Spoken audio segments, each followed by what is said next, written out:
of excitement? Download Bingo Blip.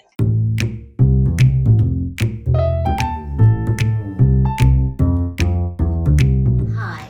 So today we're interviewing Helene Witt, who was a school teacher in the New York City public school system for many years, correct? Yes. How many years were you teaching? Only 20. Oh, only 20. I got out. And then she retired, and she is now performing in stand-up, so she's going to explain to us how she got into that. I started teaching in New York. Yeah. Let's back up.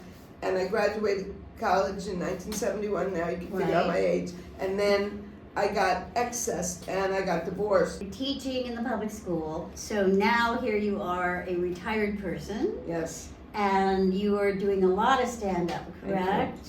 And let me just get some basics here. I've noticed that when you, which is unusual, that you wear certain clothing when you're on stage. You wear tights that have hamburgers all over them and sparkly shoes and this coat, which is wild. Yes. So how did that evolve? It was just a part of your persona, or you liked it? What? Thank you for asking that.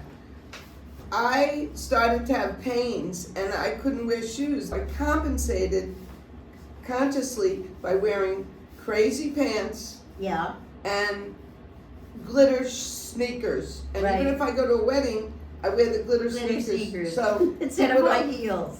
That's Yes, a great idea. and that's a great question. So that is another way also making yourself more distinctive. People will remember you because of what you're wearing. Thank you, Alex. And you came up with that all by yourself, right? Yeah. You didn't have a costumer, you didn't have a wardrobe mistress, you did it. Okay, so now I noticed that you've taken a bunch of classes. So that's something you recommend, right?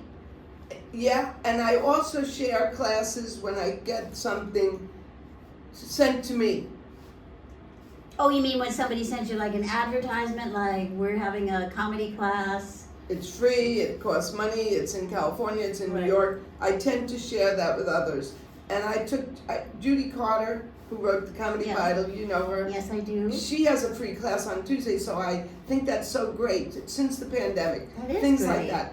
But what you're talking about in a way with these classes also is networking.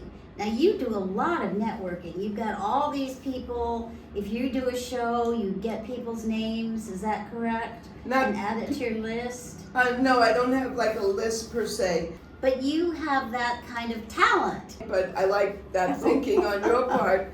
Well, And you give know, it- if you go there with that intent, like I think I'll go to a luncheon with friends and try to find people to recruit. I wouldn't do it that way. It's No. just natural. It's just natural. You're just a friendly person. You talk to people, and it leads to contacts, really. And then you keep. I mean, look, with me, and we met in a class.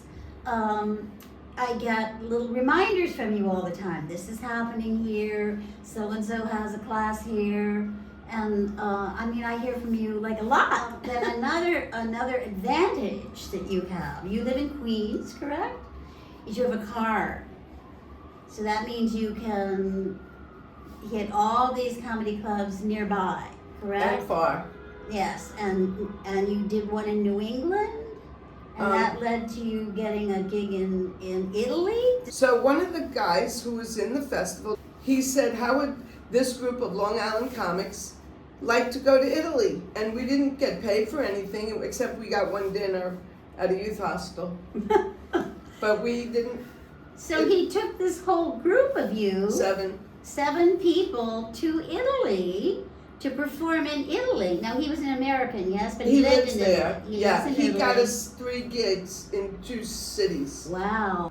And how long were you in Italy?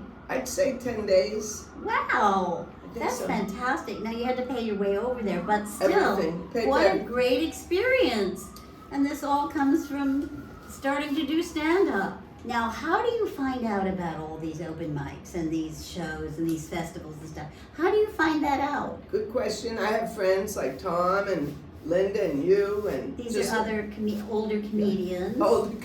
that we met in a class. Yeah, I have friends, but I also on Facebook, you could join things. So you could join festivals for comedy. You could join classes for comedy. You could make friends with people you don't know. Oh, I you didn't could know make that. friends with famous people like a stalker. Okay.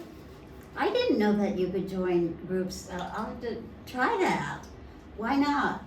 There's a lot of free stuff that's available. I mean, you don't have to pay hundreds of dollars. I mean, there's open mics, there's free classes at senior centers. I mean, if you look in your own neighborhood or take a look among your own contacts. And then there's a lot of professional classes as well. There's one that AHA Broadway, because they have a particular a rate for seniors. I think it's only $75 or something like that. Like 5 sessions and a showcase on Zoom. That's really a good deal. And they appealing to veterans and to older people in particular. But anybody can join. You don't have to be an older person. Yeah. But there's more than that. I mean, you just have to stick your toe in the water and start checking things out. Correct? Yeah, you could Google it. There's a website called bodslava.com that has open mics around the whole world. So if I'm going to Liverpool, England, I could go to an open mic. It's called BADSLAVA, don't ask me what it means, .com, bodslava.com.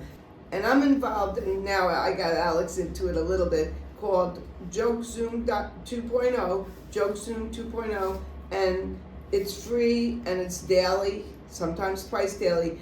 And what we do is you get like 1 or 2 jokes to work on for 6 minutes, maybe 3 minutes, tell you jokes, and then you get feedback and you take it or leave it. And we also go to each other's shows, because for some shows, which Alix hasn't brought up yet, you have to bring people. So Correct. we go to each other's shows sometimes. Right, and that's helpful. Is there anything else you'd like to add? Thank you for having me. Okay, thanks everybody. We'll see you soon. Bye-bye.